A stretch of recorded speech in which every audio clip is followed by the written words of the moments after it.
திருமங்கையாழ்வார் 12 ஆழ்வார்களில் ஒருத்தர். இவர் திருக்குறையலூர் என்ற ஊரில் அவதரித்தவர். இவர் பெருமாளோட சார்ங்கம் என்னும் வில்லின் அம்சமாக அவதரித்தார். இவருடைய இயற்பெயர் நீல நிறத்தர். அவர் வளர்ந்து சோழ ராஜாவோட படைத்தலைவனாக மாறி அந்த பொறுப்பை எடுத்துக்கிறார். நிறைய வெற்றிகள் கொடுக்குறார். அப்போ ராஜா தன்னோட நாட்டில் ஒரு பங்கு அவருக்கு கொடுக்குறார். அவரை அங்கே தலைவனாக்குறார். திருவாலியை சுற்றி இருக்கிற அந்த ராஜ்யத்துக்கு இவர் பொறுப்பாகிறார். இவர் ஏறுற குதிரைக்கு ஆடல்மான்னு பேராம்.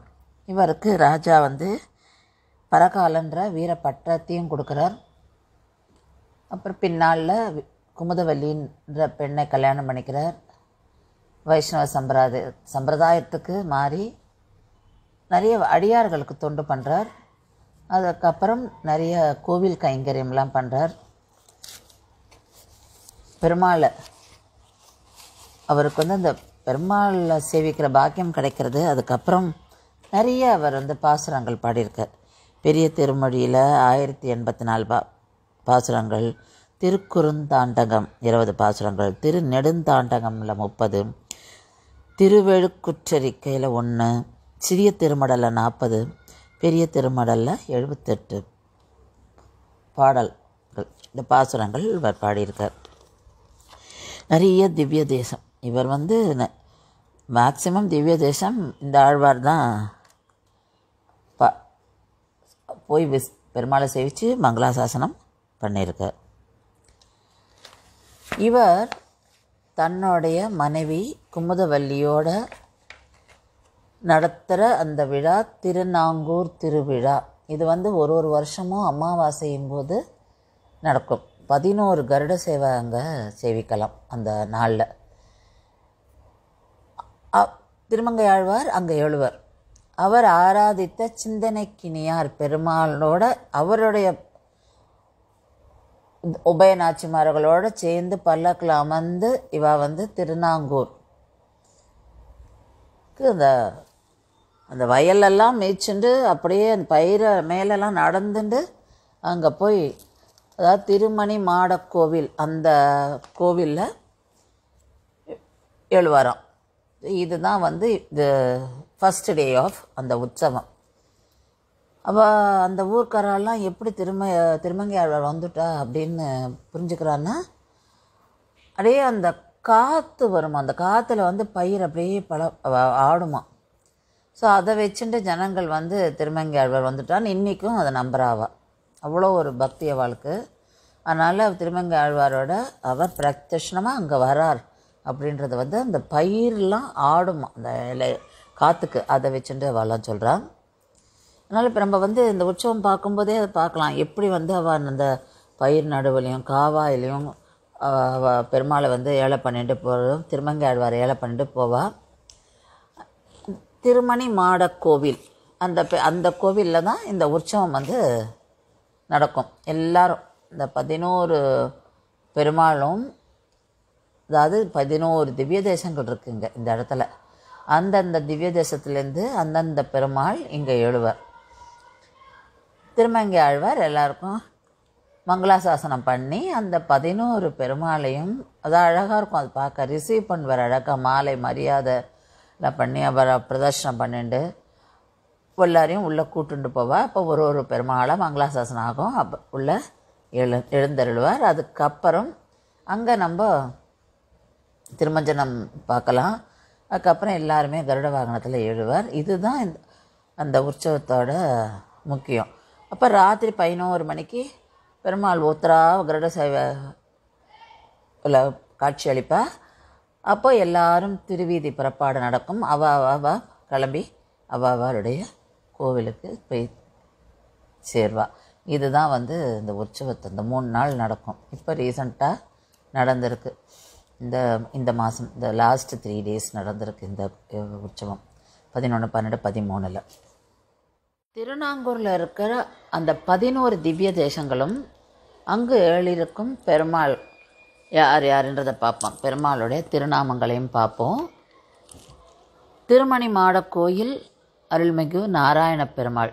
திரு அரிமேய விண்ணகரம் அருள்மிகு குடமாடும் கூத்தப் பெருமாள். திருச்செம்பொன்செய் கோயில் அருள்மிகு செம்பொன்னரங்கர். திருத்தெற்றியம்பலம் அருள்மிகு பள்ளி கொண்ட ரங்கநாத பெருமாள். திருவெள்ளக்குளம் அருள்மிகு அண்ணன் பெருமாள். திருவன் புருடோத்தமன் அருள்மிகு புருஷோத்தம பெருமாள். திருமணிக்கூடம் அருள்மிகு வரதராஜ பெருமாள். திருவைகுந்த விண்ணகரம் அருள்மிகு வைகுந்தநாத பெருமாள். திருத்தேவனார்தொகை அருள்மிகு மாதவ பெருமாள். திருப்பார்த்தன் பள்ளி அருள்மிகு பார்த்தசாரதி பெருமாள். திருக்காவலம்பாடி அருள்மிகு ஸ்ரீ ராஜகோபால சுவாமி. இவ அத்தனை உற்சவ மூர்த்திகளும் எல்லாருமா திருமணி மாடக் கோவிலில் எழுவா.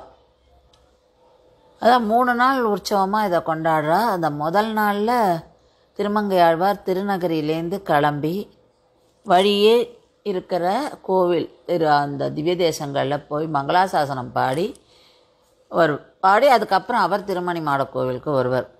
திருக்காவலம்பாடி போய் அருள்மிகு ராஜகோபால சுவாமி சன்னதியில் மங்களாசாசனம். திருமணி கூடத்தில் ஸ்ரீ வரதராஜ பெருமாள். திருவன் புருஷோத்தம பெருமாளுக்கு. ஸ்ரீவைகுண்ட விண்ணகரம் வைகுண்டநாதருக்கு. திருத்தெற்றியம்பலம் ஸ்ரீரங்கநாதர். அரிமேய விண்ணகரம் குடமாடு கூத்தர். அதுக்கப்புறம் திருநாங்கூரில் எழுவர். திருநாங்கூரில் நாராயண பெருமாள் தான் பத்ரி நாராயணன் அப்படின்னு சொல்லுவா அவரை. அங்கே திருமங்கை ஆழ்வார் எழுவர். ஒரு திவ்ய தேசத்துலேருந்தும் பெருமாள் இங்கே எழுவர்.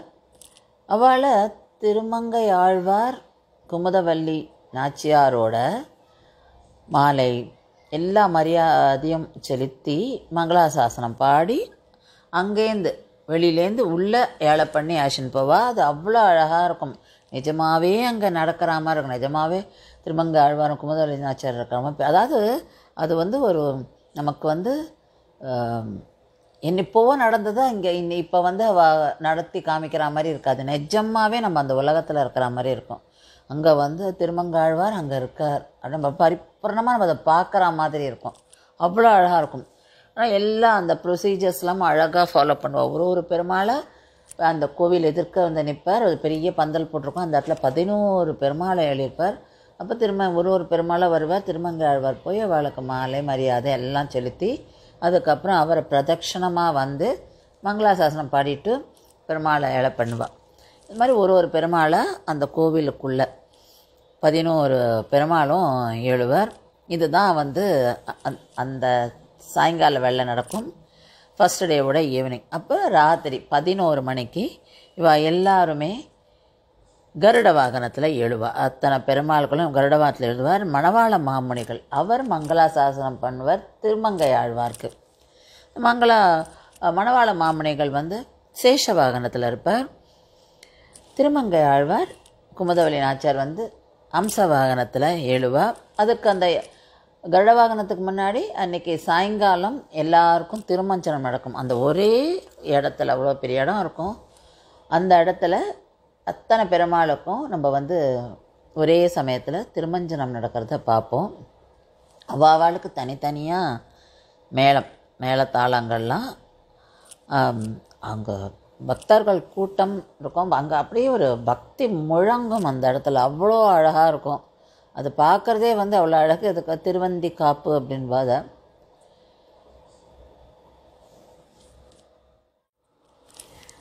தை மாதம் அமாவாசைக்கு மறுநாள் திருநாங்கூர் நாராயண பெருமாள் திருமணி மாடக் கோவில் வாசலில் எல்லாரும் எழுவா. இந்த 11 திவ்ய தேசங்களில் இருக்க பெருமாள் எழுவார். திருமங்கை ஆழ்வார் எழுதியிருப்பார். மணவாள மாமுனிகள் எழுதியிருப்பார். அங்கே இந்த காட்சியை தான் நம்ம இதில் பார்த்துட்டுருக்கோம். உள்ளே கருட வாகனத்தை ரெடி பண்ணிட்டுருப்பா. வெளியில் பெருமாளுக்கான மரியாதை திருமங்கை ஆழ்வார் மரியாதைகள்லாம் சமர்ப்பித்து உள்ள ஏழை பண்ணிட்டுருப்பார். இதை நம்ம பார்க்குறோம். இது நடக்கிறது தை மாதம் அமாவாசைக்கு மறுநாள். இதுக்கப்புறம் எல்லா பெருமாளும் கருட வாகனத்தில் ஏழுவா. திருவீதி புறப்பாடு அன்றைக்கி ராத்திரி 11 மணிக்கு மேலே நடக்கும். அப்புறம் எல்லா வீதிகளுக்கும் அப்படியே போய் ஊராக போய் அவாவா நெக்ஸ்ட் டே அவாவா கோவிலுக்கு போய் சேர்ந்துருவா. பெருமாள்லாம் அவாவா தங்களோட திவ்ய தேசங்களுக்கு போய் சேர்ந்துருவா.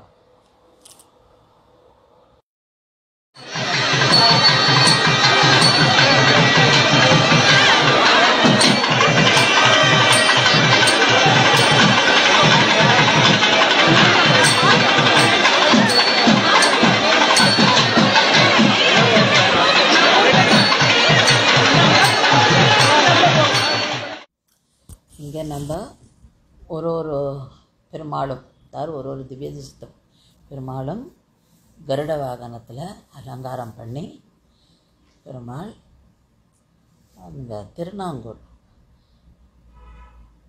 திருவீதி புறப்பாடு நடந்துட்டுருக்கு. திருமணி மாடக்கோவிலேருந்து கிளம்புறா. கருட வாகனத்தில் இது எப்படி இருக்குன்னா ஒருத்தர் பின்னாடி ஒருத்தர் கிளம்பி போயின்னு இருப்பா. அவ்வளோ அழகாக இருக்கும். இப்படி 2 பக்கமும் ஜனங்கள் அப்படியே கூட்டமாக நிற்பா. அது ஒரு அப்படியே எங்கேயோ வேறு லோகத்தில் இருக்கிற மாதிரி இருக்கும். அவ்வளோ அழகாக இருக்கும். இப்போ ராத்திரி 11 மணிக்கு மேலே இது நடக்கும். பெருமாள் புறப்பாடு. அப்புறம் நான் நெக்ஸ்ட் டே இப்போ ராத்திரி 11 மணிக்கு நடக்கும்போது அவள் எல்லா திருவீதி புறப்பாடெல்லாம் முடிச்சுட்டு போகிறதுக்குள்ளே நாளை காத்தால தான் அந்தந்த கோவிலுக்கு போய் சேருவாள். ஒவ்வொருத்தரும் அதுக்கப்புறம் நாளன்னைக்கு திருமங்கை ஆழ்வார் தன்னோட க்ஷேத்திரத்துக்கு போய் விடுவார். அதோடு அந்த திருநாங்கூர் உற்சவம் முடிஞ்சிடுறது. திருமங்கை ஆழ்வார் மங்களாசாசனம் பண்ண பாசுரம் திருமணி மாடக்கோவில் மேலே. நந்தா விளக்கே அளத்தற்கரியாய் நரநாரணனே கருமாமுகில் போல் எந்தாய் எமக்கே அருளாய் என நின்று இமையோர் பரவமிடம் எத்திசையும் கந்தாரமந்தேன் இசைப்பாடமாடே களிவண்டு மியற்ற நிழல் துதைந்து மந்தாரம் நின்று மணமல்குநாங்கூர் மணிமாடக்கோயில் வணங்கு என் மனனே.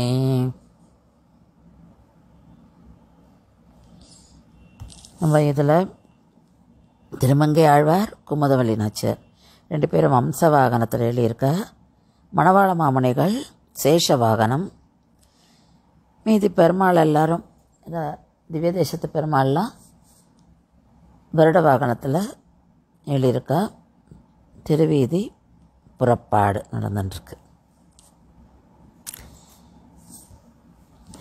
இவ எல்லாரும் நாளைக்கு அதாவது பாதி ராத்திரி ஆகிடும் இது இந்த உற்சவம் ஆரம்பிக்கிறதுக்கு. அதாவது கருட வாகனம் ஆரம்பிக்க கருட சேவை. நாளைக்கு காத்தால் எல்லோரும் அவாவா திவ்ய தேசத்துக்கு போய் சேருவார். திரும்ப எங்கள் ஆழ்வார் நாளன்னைக்கு தன்னோட க்ஷேத்திரத்துக்கு போய் சேருவார். இந்த 3 நாள் இந்த திருவிழா நடக்கிறது. அதாவது 11 கருட சேவை தை மாதம் அமாவாசைக்கு மறுநாள்.